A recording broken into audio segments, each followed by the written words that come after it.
This show is proudly brought to you by the #Me Network.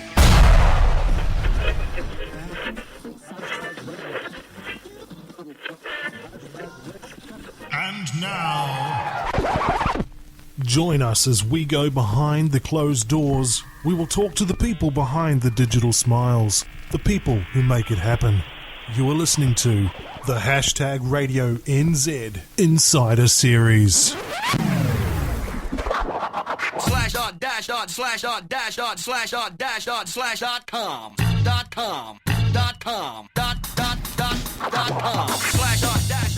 Welcome to the #Radio Insider Series.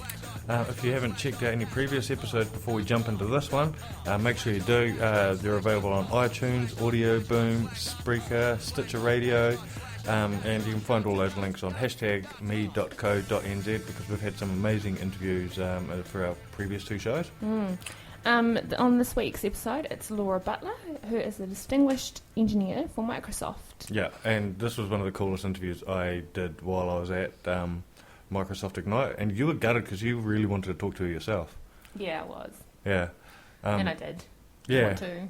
Yeah. She was amazing to chat to. Like, honestly, one of the most inspirational, smartest people I've ever had the pleasure of sitting down and having a chat to. So if you don't know who Laura Butler is, yeah, she is one of Microsoft's earliest employees. Or not earliest, early employees. Yeah. Pretty much responsible for Windows 95. Yeah. And we go into that a bit with the interview as well, like how she came to be at Microsoft and what it was like working on Windows 95, why she came back. Yeah. Why she left as well and what she did when she left. That's actually quite a cool story.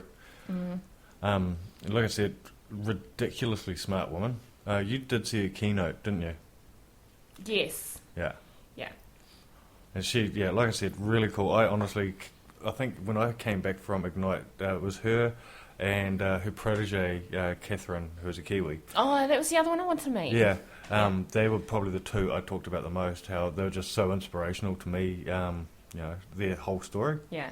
So this is one of Women in tech being inspirational. Oh, they're inspirational to everybody. It's not a woman in tech thing. I think it's just a smart person thing. Nice. Yeah. Nice. So I highly recommend listening to this entire interview. She's amazing, and she's not online, so you can't really follow her on Twitter or anything. No. Yeah. That's great. Ironic, isn't it? I don't know if it's... Well, working on a programmer, a designer, an engineer not being... Yeah. Found online is not really that uncommon. Yeah. So anyway, let us know what you think of this interview as well. You can follow us on Twitter at #Radio NZ, on Facebook, facebook.com/Radio NZ. And like I said, check out all the previous podcasts because we've got, and the ones coming up, because we've got some amazing interviews coming up in the next few weeks. This is Laura Butler talking to us in the Insider Series. #Radio NZ. Alright, so sitting here with Laura Butler from Microsoft Windows. Is that correct? That's correct. Yeah. So you've had a long history with Windows. Are you trying to say I'm old? No, yeah, that's true. I think it's actually fascinating. Like your keynote the other day, I did think it was amazing that you've been a part of this journey since 95, or since the 95 product. Right, that's right. I did do other things in the middle, so I should be straight about that. But okay. I do feel a little bit like we've come back around. Yeah. With Windows 95 and the band Teams back Are together. Are you trying again. to separate yourself from Vista? No, I went and did a bunch of interesting things, including a startup that was using podcasts. But I'll save that for another time. Oh yeah. A long time ago. Yeah. I fell into it. Honestly, okay, you want the story? Yeah. Oh, the story is exactly what we want. Oh, that's what I thought. Yeah. Okay. Well, so you didn't get to hear all of this. No. Of course, because the keynote's for 2,500 people. Yeah. I just ended up at Microsoft by mistake. I Cool. was young when I went to university, Yeah. and I worked in like a bank after my freshman year. Yeah, it was really it's your boring. first boring job. Yeah, and I was like a tape librarian. This was the time when you had like washing machine things, and maybe I had one thing to do a day, Yeah. and I got to read. So that sounded really awesome. I'm getting paid to read. Yeah. So that's where I read all my Dickens and literature and Yeah. stuff, But it was very clear that if there's ever a fire, I had to get 30 seconds to get out of there because the tapes were way more important than me. Okay. Yeah. I went back to school in Harvard, and everybody had these like glamorous jobs. Oh, I was, Rajiv Gandhi's personal assistant. Yeah. I was a supermodel. and I was an international spy. They're like, what did you do? Like, anyway. And I took an extra class, and then I was the TA for analysis calculus, and it was a pre-med section. Okay. And, people that are pre-meds, they have to keep their GPA up. So they're very stressed out, grade grubbing people. Not a nice... And the teacher gave them my home phone, or my dorm phone, and left. Yeah. Okay, so I'm like feeling like Custer at the Battle of the Bighorn in front of this crowd. And so I got to February, and I'm like, I need to figure out what I'm going to do. Yeah. This was the era of investment banks, like Goldman Sachs. It was like, everyone wanted that bag. Yeah, and also, like, this was also poofy tie, like, shoulder pad era for women. Okay, so it's kind of bad. And then, like, the frizzy hair. But it seemed great, and I thought I was interviewing with them. I got pulled in this room, and these people said, oh, you must be the next interviewer. And I went, yeah. And they asked me strange questions. Yeah. Because at the time, what was being taught in university was not really relevant to the industry. Yeah. It was either hardware engineering, sure, or it was, like, really theoretical math, which is fine, but, it doesn't really have a lot to do with, like, operating systems. And so, next thing I knew, they asked me things like, how would you estimate the death rate in Boston with a newspaper? And I went, I guess I'd look at the obituary section and maybe the sports thing, look at traffic, look at the density, think about density, mortality. I'd probably come up with a couple different guesses. They asked me things like that. I'm like, what's going on? Next thing I know, they're like, you're hired, you want to come to dinner. And I'm like, do I have to pay? Broke. Yeah, I give blood. Just straight up. Fortunately, I'm like a blood cow because I give a lot of blood to pay my bills when I was in college. And so I was like, okay. And I even know who these people were. It was Microsoft. Oh, wow. But they sent me a plane ticket, housing, because I didn't have a driver's license, and just said, just show up. And I had so much other stuff to worry about. It couldn't have been easier. Yeah. I show up Memorial Day weekend and so on. Anyway, but I was on Word for Windows 1.0. Okay. And it was one of those things that was going to ship any day now for about 2 years. Yeah. Right. And all these interns. That's the early days of Microsoft. Yeah, it's actually, I don't think things have changed that much in many software projects, right? Going to ship any day now. Yeah. And so the interns showed up, and they realized all of the problems with Word were in the two hardest parts of the code: text formatting and fonts, and printing. Kind of the most important parts. That's exactly the whole point of word processing. Yeah. So kind of like interns touch this stuff. So I'm like, I don't know what to do. Well, I'll spare you the story of the project they gave me in 3 weeks in. I thought I was going to be fired, but I had all this time in my hands. Yeah. All I knew was free soda. Yep. Okay, shelter. They even had Lipton cup of soup in the kitchen, so I milked. Feed. Right, but also, I don't know why you have people with 170 IQs that don't know how to close the cooler doors all the way. Come on, people. Yeah. We can solve that problem, right? So I was like food poisoned a lot. Yeah. But it was free. Yeah. And so I started playing around. You take the risk for the free food. Right. And so Windows was begging because it was close. It was Windows 2X, and they were getting ready to launch Windows 3.0. Yeah. And they had sort of changed the look of the push buttons. If you don't remember this, because before you were born. No. I remember old Windows. Windows. Like sort of the 2.5D, right? Yeah. And everything up to that point had those Mac oval flat buttons. And they're like, please fix this. And the Word guys were like, Windows? That thing's never going to go anywhere. Windows is the product that just gets there to take bullets until, OS 2 or... It'll be fine. Yeah. So I had all this time in my hands, and I just started playing around with it. And I was like, I'm getting paid to have fun. I'm just getting paid to do stuff I like instead of paying university to do stuff I don't like. Free soda, how bad can this be? As long as nobody notices me and I don't screw up, this is great. And all of a sudden I get this phone call one day. That's this guy, his name's David Weiss, no longer with Microsoft, really an old school class act dude, really the father of fonts, in true type, and said, T-Laura B, who are you? Of course I'm like anxious. And I'm like, I'm just an intern in Word. And he's like, you're filing a lot of bugs. I know, I'm sorry. And they're like, maybe we could give you access to the source code and you could figure out what's going on with some of them. Because they were a tiny team. Yeah. And then that led to, well, maybe if we gave you right access to the source code, you could fix some of them. And then it led me to going there. Oh, wow. So those were good times. Yeah. So this is the Word project all over and done with? Oh, yeah. I got out of there at the end of that summer, and I ended up in Windows. And, so there was this thing called Cairo before, which is OS 2 with a lot of the UI elements. Yeah. We're kind of going back and looking at all that historical record. That'd be cool. It was a huge party to celebrate the 20th anniversary of Windows 95, actually. Oh, okay. Yeah. I mean, like Jane Leno's going to come or something. Oh, wow. I know. I've been dieting and planning my dress for a while. Anyway, so, but that was about 90, 91, and then it morphed into... Really, Windows 95 got going in 92, 93. Yeah. So what was your role with 95? Well, I was a dev. I worked on User 32, so really the highest level part of the core part of Windows, messaging. Yeah. And Windows, HWinds, and actually I have patents on, to this day, like the 3D look and feel around the borders and how the menus work and animated cursors and stuff. Yeah. When you were working on 95, did it feel like it was going to be the breakthrough that it ended up becoming? Like, did you feel like you were working on something special? Not in the beginning. Yeah. Right? And we didn't know. So I remember we're getting ready to put out the public beta. It's called Chicago in November '94. Yeah. And we had a phenomenal leader by the name of Brad Silverberg. He is the chairman of Ignition Venture Capital now, which was the first mobile oriented VC, and just really an unbelievable leader who spent a lot of time to try to make things simpler. Yeah. It's easy to make things more complicated, right? And people are like, oh, it's like losing my mail, and I got to get my work done. And he's like, you can't be serious. How can we send this out to 1 million people if we won't put it on our own machines? Yeah. And we're just going to suck it up. And when it's ready, then we'll put it out. And so when we launched it in November, we didn't know what to expect, the beta. It was to 1 million people. Okay, this is a much smaller world, right? Yeah. And the bugs started flooding in right around Christmas. And since users, the highest level part of Windows, anytime there was a problem, it would How be long like, before launch is this? we signed off in July, Yeah. right around Bastille Day. And then it really, because it took so long for manufacturing, a couple months. Yeah. So it was August 26th. This is So this all is on about disk. 6-7 months. Oh, yeah. Yeah. Yeah, we'll give you, I think, a CD, maybe, Yeah. if you ordered it. It actually fit. We didn't know. And then the bugs started spilling in December, and they all came to us, and there were 4 of us. Because, well, the apps aren't working. Who's the highest level part of the operating system? Oh, it's those user 32 guys. Yeah. It was like, and I just got really, really good at debugging problems, including of teams inside of Microsoft that were also making software. Yeah. And one of the guys broke his neck, and one of the other guys had a personal tragedy. So there were 2 of us, and 1,000 bugs a day started spilling in. And we were like, we just have to get good at routing these like really, really fast. And App Compat now is really a incredibly serious operation. We know how to shim apps. We know that changing the version wreaks havoc every time we do it. There's about 10 things that cover a good chunk of problem, but we just didn't know. But it was clear that it's like all in. I mean, I lived at work. Yeah. I had 30 pairs, like I said, 30 pairs of Gap khakis. Really. Yeah, you were telling a story during your keynote that you used to lock your door or not let anyone come in. Yeah, well, because people would always. So I was only like the only girl there were only like 5 girls in the building. Yeah. So people were social, and I was also right by where.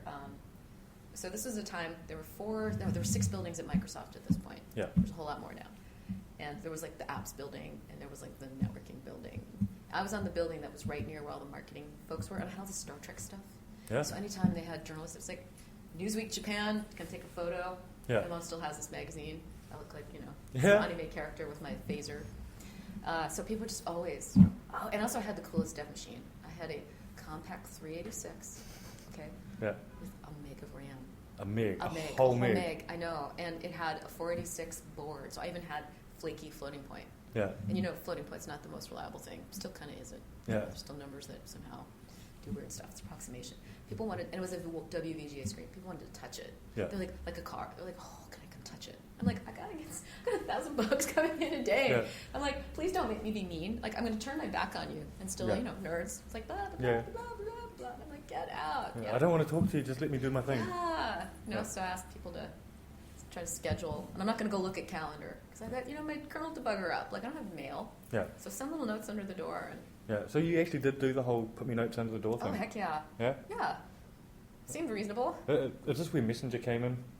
Oh, Messenger. That actually, let me think. No, that would have been like about 2 years later because the internet happened. Yeah. And after Windows I was 95. just wondering if it was inspired by you being passed notes at the office. I'd like to think so, but I think it's probably inspired by AOL. I'm Yeah. the AIM. But a guy who runs GoDaddy now, Yeah. Blake Irving, after Windows 95, when kind of the internet happened. Yeah. Like, we should probably come up with some stuff that'll use the internet. Yeah. Right? Audio, video. Let's go for the thing that's the most reliable and rock solid and uses the least bandwidth. That's a good thing to start with. Yeah. And so there's this product called NetMeeting, and Blake, that's what I went to work on after. And that had app sharing and desktop sharing, Messenger, Yeah. directory, video conferencing. So it's kind of like it's like one of those movies that isn't a huge commercial success, but all the actors, Yeah. go on to stardom. And so Messenger forked off from that. Lync Yeah. forked off from that. Terminal server, remote desktop kind of forked off from that. Oh, nice. So it's just a natural evolution over time. Yeah. So you've recently worked on Windows 10. Right. That was your baby? No. Okay. No, it's my stepchild. Your stepchild. But, you got to love the one you're with. It's going to become my child. So fill in the gap between Windows 95 and 10 then. Oh, okay. So Windows 95, NetMeeting for a couple of Yeah. years. And then this was an era where everybody all of a sudden became a product unit manager. Okay. But none of us had products. You know, the normally known sense of you have customers and you get money. Yeah. It was a multidisciplinary manager, and to be honest, all I really thought in my head, I wish I was a better person and wiser then, but was, oh, God, that guy, they just made that guy PUM? Yeah. Sure, I'm going to be a PUM. God, if that moron can do it, you know, like I can do it. I never really thought about, well, what is it that I like? And what does the job really entail, right? Expense reports and stuff.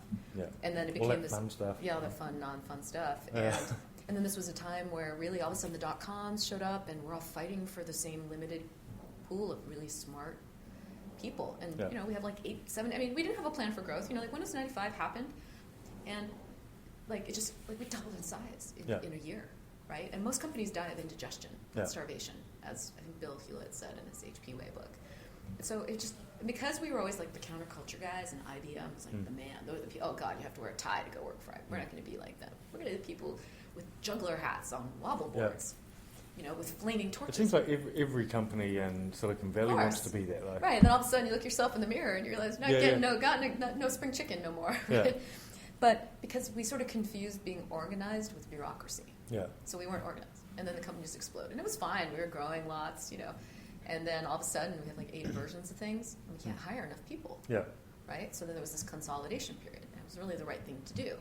But it was a miserable time. You can imagine. You know, you've seen that classic Microsoft, probably seen this cartoon with the guns. Yeah. Right. And it's funny to see all the other companies that, you know, poke fun at us at that, kind of see some of them going through that now. Yeah. Right? It's amazing to me how Microsoft kind of reinvented itself just at least 4 times. It's like a phoenix. And then I left. So what was it like being with Microsoft from that fun period, or you know, you're trying to be the counterculture guys, to all of a sudden you were, for a while there, Microsoft was very much seen in the tech industry as the big bad guys. Right. What was that like? You know, it was really hurtful. Yeah. Like, I remember staying up all night for days to fix bugs for accessibility for Windows 95. And then, you know, when you read things, and I understand the users were really, I mean, it's your livelihood. Yeah. Right? It's very emotional. Yeah. But that really hurt. And we were naive. Yeah. I think we really thought, if we just go to Washington, Mr. Deeds goes to Washington, we just kind of, like tech people, we just kind of tell them what tech is really about and how things work. And then we do it louder. And then we do it louder again. Yeah. Right? They'll be rational and understand. So we were not prepared. Yeah. And then, you know, I think now, obviously, lawsuits and things, they just become like weapons of siege warfare. It's a shame, right? Yeah. So we were just, it hurt, actually. You never knew that on the outside, but it really hurt. Yeah, I can imagine so. Like, I mean, we didn't really get to hear these stories from the outside. We only ever saw the news stories of Microsoft's getting too big, they're blah, blah, blah. Yeah, they're evil. They're so evil. They're doing this, but they're not smart enough to hide it from us. I was like, God, if we were really that smart, we wouldn't be in this trouble, you know? Yeah. So it was fun, and, you know, it was endless possibilities. We're all misfits. Yeah. Right? So there was no fit. Yeah. I think the thing that was so profound when I showed up there was to realize I had more in common with some kid from Bangladesh than I did from like my next door neighbor in my small town in Connecticut. You know, Star Trek and saw the world, and it was mind blowing. It was like Oz from Kansas. But it started to get not fun. Yeah. And also, I never really lived. I mean, I read about things. I started working. I went to college. You know, I graduated from high school when I was 16. I went to university, and then I started working right away. And thought, well, I need to kind of grow up. Yeah. And I was pretty frustrated. Besides, a lot of the paperwork I didn't sign up for, and I was mad. But I had one thing in my head. There are people who won the job lottery at Microsoft who leave, and they just kind of stay in orbit, you know, like a decaying satellite. Yeah. And it's kind of unbecoming. You know, like, only Bill Gates would listen to me when I invented, you know, cloud storage in 1992. Like, there are 8.5 billion people in the world. Yeah, who just, you got to get escape velocity. You know, sometimes you have to leave something, but you want to go to something else. Yeah. So I kind of decompressed. I was at a mobile startup really briefly, but I didn't know I needed decompression. Yeah. So I was like, okay. So I did things like grown-ups. I grew up. Yeah. Like I traveled. I found out I was actually more athletic than I thought I was. Yeah. I had a gym membership because I got $8 back on my paycheck as a Phid credit, and I never stepped foot. Actually, I did try to step in foot once, and then 2 people came over to me and asking me about bugs. I'm like, I don't want to be seen in my gym clothes. I'm trying to run on the treadmill. I can't like debug your prop. I'm like, I'm out of here. Yeah. And so I'm like, I'm going to go big. Like, anybody can pay to run a 5K. Like, why'd you do that? You know, per kilometer, it's really expensive. Like, you're going to do that? Like, go sign up for a marathon or something. And so I said, it's my first trip. Oh, I'm going to climb up Kilimanjaro, walk down the other side. It's a walk-up.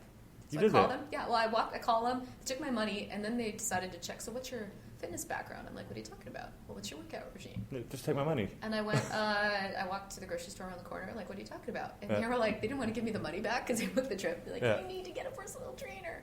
Turns out if you spend hours in the gym every day, you can actually get fit. Really? Yeah. Yeah, and I'm a donkey. Yeah. Like, I'm never going to, my fast speed is the same as my low speed, but I got endurance and grit. It's funny, the last interview I did was with Nigel Parker from Microsoft Oh, God. New Zealand. He went for a run at like 6:30 in the morning 2 days ago. So James it's like Gunn is it's getting the polar opposite conversation here where he's like, anybody can get fit, you should be doing it. And then yeah, he was apologizing for his like 1 hour, 33-minute half marathon time. He was sitting next to me in the cab, and I was like this close to just bopping him. Yeah. Thank you for that. But it was awesome. So what brought you back to Microsoft? Okay, so I gadded around the world for 6 years. I learned how to cook. I cooked at a little local restaurant on the corner. I did some house remodeling. I took a circus acrobatics class. I sprained my ankle a couple lessons in. Turns out Olympic trampolines are much more dangerous than you think they are, especially if there's no mat like around there. You really could point up high. I guess I had this idea that Cirque du Soleil might call me. You know, like, hey, our contortionist broke her neck. Can you fill in? Yeah. You know, maybe kind of papering over how that happened. And then some friends of mine, this is the podcast thing, that were ex-Microsofties, had said, hey, we're going to start this company called Overcast Media. Okay. Why don't you talk to us? And it was around the time, I think the Seahawks they went to the Super Bowl and they lost. You know, this is like the Rugby World Cup, right? Yeah. And I was feeling all optimistic. The Seahawks, they're NFL? Yeah, exactly. Yeah, American National Football League. Yeah. And home team, you know, for better or worse. Yeah. For better right now, it's great. So I was like, yeah, why not? It seemed like an interesting thing to do. And really the idea was, it's not going to, like, top secret stuff. Rich had worked on Media Center and other things. And he said, you know, it's just such a pain. People are recording podcasts like Zach Braff to go along with Scrubs, right? And you can't consume it. What you really want to do is, like, watch the show with the commentary. And then we were sort of bouncing ideas around. I said, but you know, I want to do that for DVDs too. What if I want to make Laura's Star Wars commentary, and you could watch it? Yeah. And then we said, but then also you got to find the right copy, so it's really hard. So what if we could let you have rich podcasts, not just audio, but start with audio, but even video and like NFL kind of sports markups, and then have technology that would be able to sync if the video bears a strong relationship. Yeah. Even if there's been parts snipped out or it's been reformatted and frame rate changed, commercials, it would try to stitch the thing. And we ended up using some of the technology that they use for audio fingerprinting. Right, it's a bunch of fast Fourier transforms and make a signature of the frequencies, and then we fiddle with it and use that to kind of help us. We've got the patent granted, so I'm not giving anything away. But so that was great. We were like talking to Amazon. They actually, I think the O on Amazon Prime Video is actually licensed from us. I don't remember. Oh wow! But it was Amazon Unbox at the time, and we're trying to work with Microsoft. And every time we get close, like there would always be like some reorg or change. And then we finally realized we had angel investors. We were lean. We wanted to not have them go bankrupt. And we realized the value of this was like advertising. The people who really wanted it were like Nike and hey, you're watching your replay of online and click here to purchase the trainers, right? And we didn't really want to be a new like richer spam company. Yeah. And so we kind of folded in 2009, and I think we broke even because we licensed the patents to one of these patent companies. And literally the next day, Microsoft's like, come back. Yeah. The people in recruiting are pretty smart. They keep an eye on what's going on. And they're like, we've just reset Windows Phone. And I'm like, oh, come on. Microsoft's not serious about mobile. Mobile's where old code goes to die. It's when you don't want to throw something out, you give your hand downs over to the mobile team. Historically, before 7, I'd say it was crap. Actually, embedded at this did surprisingly well. And obviously they were ahead of their time in some ways. Oh, but totally. the permutations, in retrospect. I think they had the concept. Right. The concept was there. It just wasn't executed as well as like. Right. Well, and then the iPhone happened with touch, and that changed brilliant. everything. Yeah. And then Qualcomm really has just been driving on cellular, right? Yeah. Connectivity. WAP. Who wants WAP in a browser now, right? I was explaining to my son WAP the other day. Oh gosh. And he was like, "What? I know you got only words? Words, yeah. And then you got no graphics. Yeah. I know it's like human rights. Call Amnesty International, right? Yeah, or to save the floppy disk icon. Literally, the kids in schools are like, "What the hell is that thing?" Yeah, that's the save button. Yeah, but what is it? Yeah. I've never seen that before. Yeah. But I said, ha, ha, ha. And then I found out who gone. It's people I had worked with in Windows 95, Joe Belfiore, who literally was the PM, like, for Windows 95. The entire planning memo the entire spec for Windows 95 really was like smaller than the concept memo for Windows 10. Yeah. Just kind of put it in perspective. And that spec had details in it, by the way, Yeah. for Windows 95.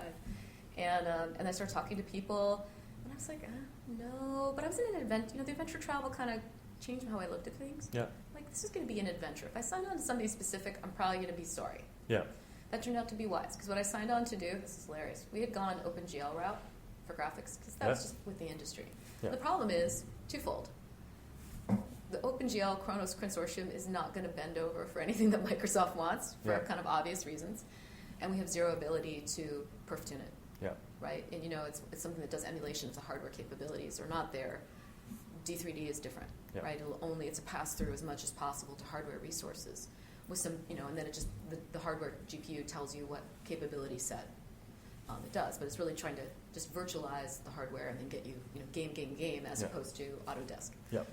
And like they're like, we think maybe this was a mistake because we can't get any Microsoft software to run on top of this thing. So we're a couple of months from shipping, and we think we need to do a D3D driver. Come aboard. And there were like 2.5 people on the team, and anybody who's a graphics expert knows it's about 20 man years.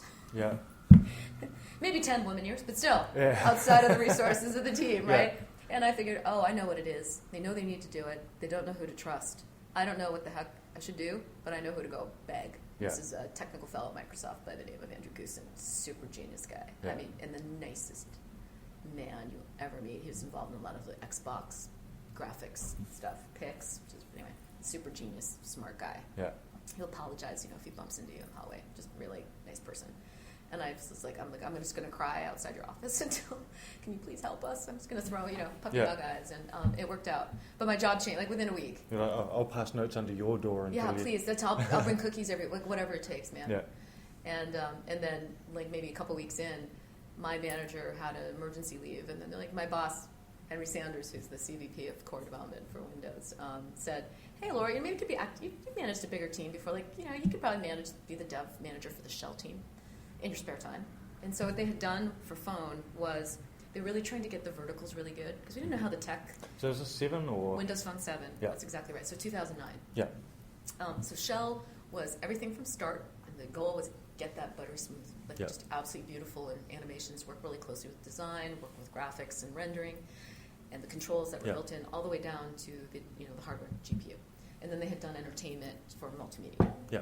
Because we were kind of grafting bits of code whatever we had, and then only rewriting about the top third to half.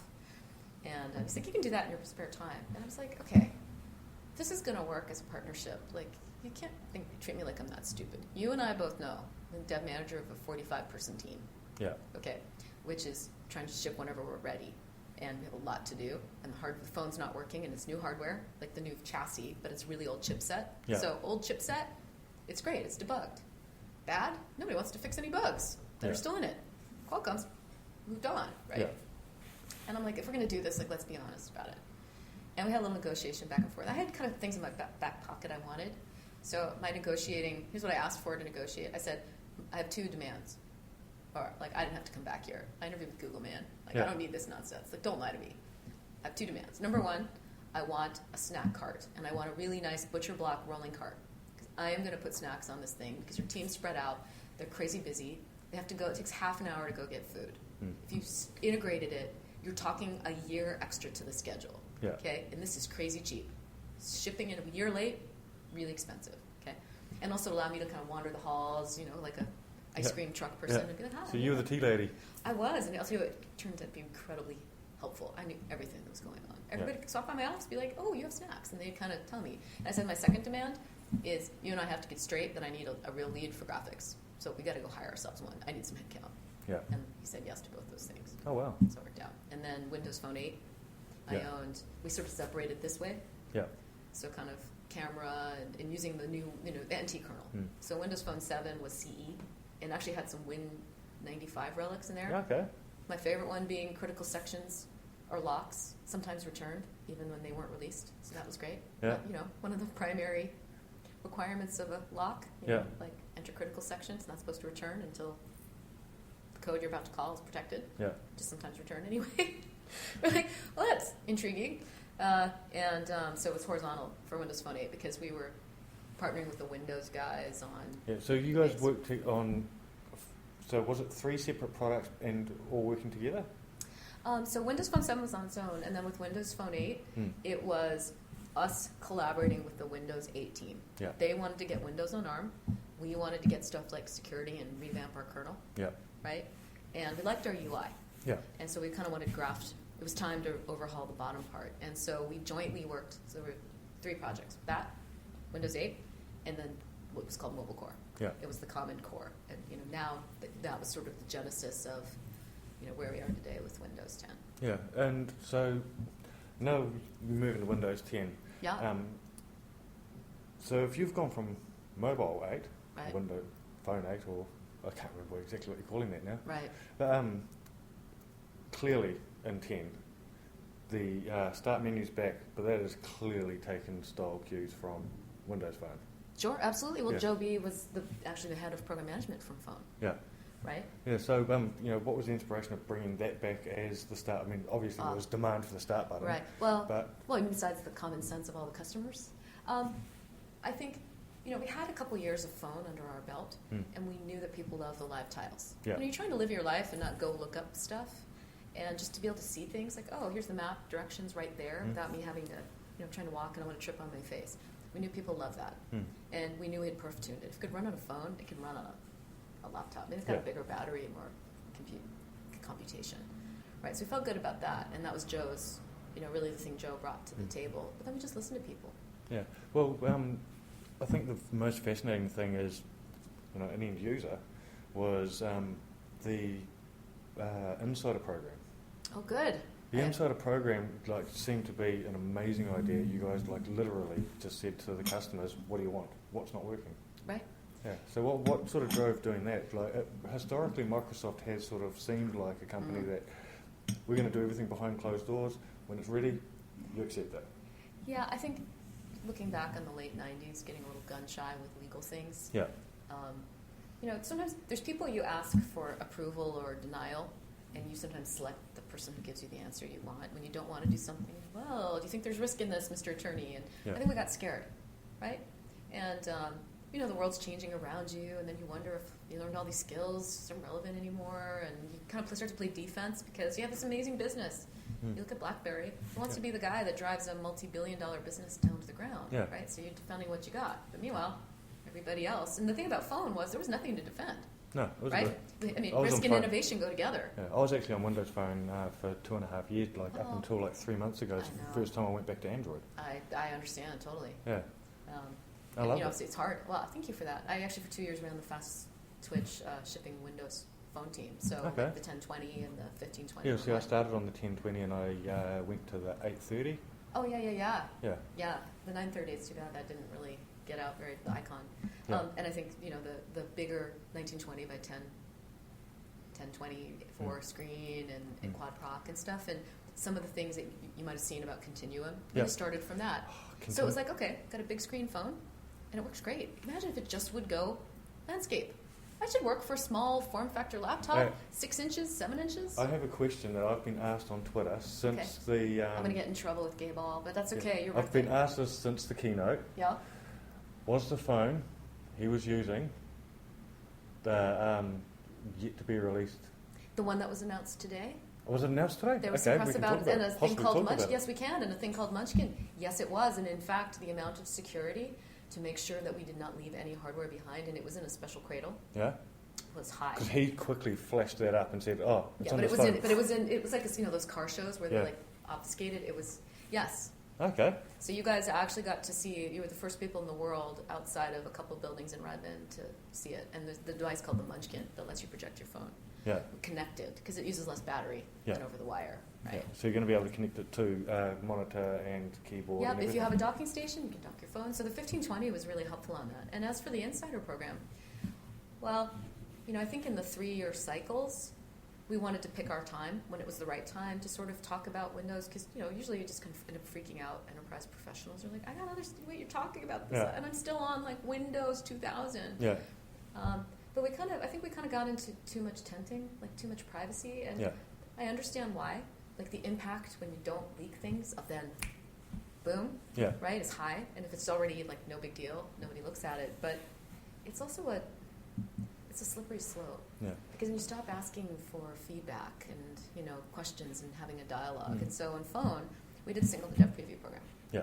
And it was super, super powerful and popular. Yeah. And it was really, those were shipping builds in a way. Yeah. And just relative to the effort in that, I ran that program, it was an enormous return. Yeah. People could see it changes all the time. They believed that we were in the game. Yeah, we'll see. I was in the mobile insider program, and I was constantly, I'd find a bug, I'd report that. Exactly. But it felt like I was actually building my anticipation for the final build. So by the time the final build came out, I was actually looking forward to this product. Yeah. You don't generally look forward to it. Yeah, it's a Ouija board thing. You help build it, right? Yeah. Now, at the scale it's at, it's got some big data science challenges. But then I think Gabe All and his manager, Mike Fortin, who came from the Windows side, said, you know what, if we're going to ship this fast and we really want to do what we say, Windows as a service, right? That means actually taking feedback from customers. We have to find ways to manage it. Users don't necessarily know if it's an input issue or a perf issue, right? But we really, actually, I have a whole team that's dedicated to, data science analysis of when people say this, they really mean that. Even translation. Yeah. So if someone enters something in Tuvalu or something in some language that's not very common, we'll try to figure out what it is and then what are the things to go after. Yeah. I personally think what you guys managed to pull off is the closest thing to a continuous experience across all three We're trying. devices. And Apple haven't pulled it off. Google haven't pulled it off, and funnily enough, the company that people probably least expected it from, Microsoft, were the ones that have managed to do it. Well, because now we're not playing defense anymore. No. We have to be in the game with some offense. Yeah. Yeah, isn't it interesting how the Ebbs wheel and flows. turns? If anybody's going to pull it off next, it'd probably be Apple, just because they're so tight on consistency and pulling up legacy. Yeah. That's hurt them in the enterprise, right? Yeah, totally. But Google, in some ways, you can kind of become a black hole, implode because of the basis of your success. Yeah. But they're not stupid. They're currently reshuffling in a hurry at the moment. Yeah, and honestly, Microsoft just we still think of ourselves, I think of myself as that 18-year-old person, 27 years ago. Still that rebel. I look in the mirror and I'm like, what the heck happened? Right? I don't feel like that woman in the mirror. Yeah, and I can't unlock my computer with Windows Hello because I have a photo from 20 years ago in there, and it's like, that's not you. Damn. But we do our best work when we're hungry and we're a little scared. Yeah. And we're always afraid of being that poofy, middle-aged, bureaucratic, office kind of guy. So it's a good time. Yeah. I think to wind it up. Oh yeah, sorry. No. I'm more worried that there's other people waiting to talk to you as well. Nope, I've got time. Okay. Well, in that case, I've got a couple of questions. Okay. One is, tell us the story about how you got Captain Kirk's sweat. Oh, you mean the Captain Kirk photo? Yeah. Okay, I'll tell you two. I can tell you a couple stories. Yeah. Okay. This is one my wife, Carice, she wanted to ask you this one. Oh, okay. So Comdex 1995. Yeah. I think it was 1995. A friend of mine, his name's Tariq, he's still at the company actually. He was there doing booth duty, and William Shatner was speaking. Comdex in LA. That was hundreds of thousands. Unbelievable. You can't really walk in LA. Vegas. Yeah. It looks like things aren't very far away because they're just so outsized. You walk for 8 hours and cabs, and anyway, quite an amazing event. Not, it got expensive over time and less value, but he was there and he waited in line for hours knowing I was a Captain Kirk fan. Yeah. And he got the photo signed. Yeah. It says Laura on there, Yeah. right? There's a drop of sweat. Yeah. So I'm like, this is pretty good. Yeah.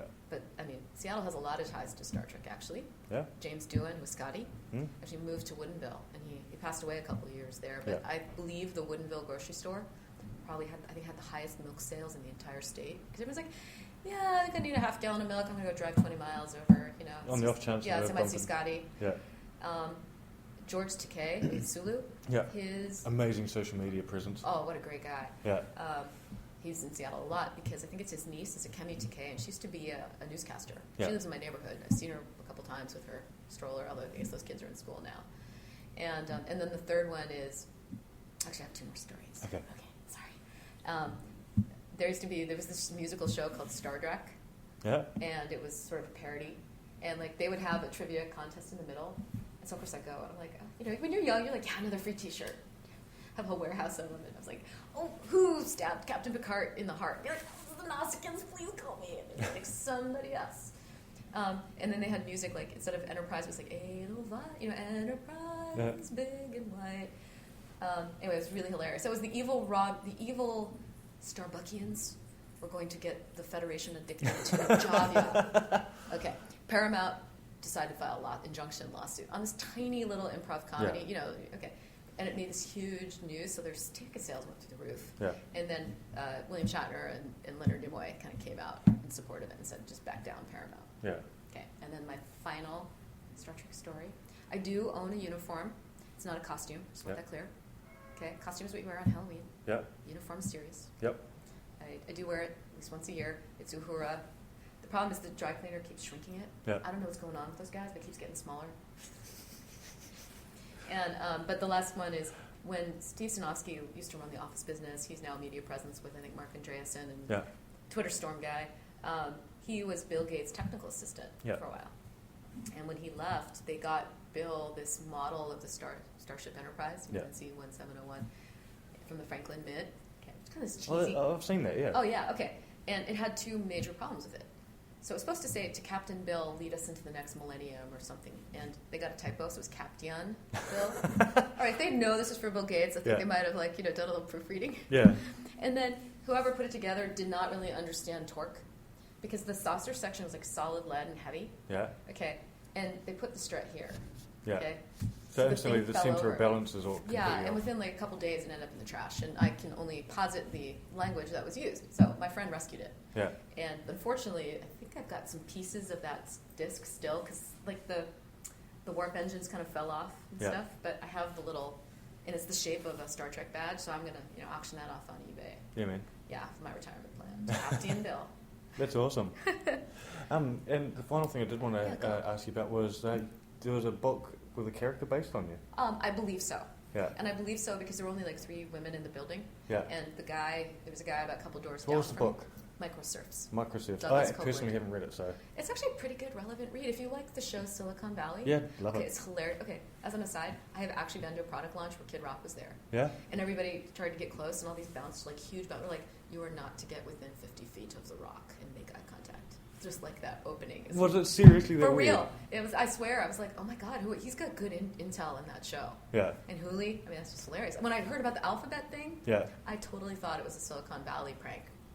Show, right? Anyway. And they ended up having a little Easter egg in their tweet. Did you see that? Oh, they refer to Silicon Valley? Yeah. Oh, that's great. Yeah, they completely referred to Silicon Valley in the press release. I wish more companies would be comfortable kind of showing the human side of all this. Right? Yeah. I mean, you can get yourself into trouble. I'm a smart ass. Yeah. Bugs Bunny, I'm going to say stuff. Natasha's like, please don't. Stop. Pull out. Who was the guy who was here last year? James Whitaker. Oh, he was awesome at pissing people off the whole time he was here. Oh, right? yeah, we'll do epic shit on his t-shirt. Yeah. Right? But quite a character. Did you get to see Dr. Michelle Dickinson's talk this year? No, we interviewed her last year, though. Oh, yeah. She's been on a few shows that we do, and she's lovely. Her view of hanging out with him was just, I was like in stitches. Yeah. There was a guy who was a couple doors down who retired from Microsoft, and everyone knew he kept a diary, and he did some like old school type blogging things back in the days of like CompuServe and Usenet. And I'd heard that those notes, and given there were only 3 women in the building, I've never actually asked him, so I may be wrong, but I believe it because it just some of the details. I'm like, it sounds like I'm not gonna say his name. God, that guy was like, he came to my office and we were arguing about tabs versus spaces for like a whole hour. Yeah. I'm like, and he was like VI over brief, macro annihilation, editor wars. Yeah. They don't get old. Awesome. Can I ask you? Oh, so go ahead. I was going to ask you a question. Ask me a question. No, go for it. That was my last one for the day. Oh, it was? Yeah. So how awesome is it that you're changing your name to make awesome? Yeah. Like, why? Okay, so I started using the name McAwesome back when I first got into radio years ago. And then when social media, I started getting into social media, that was my handle, was Phid McAwesome. That's great.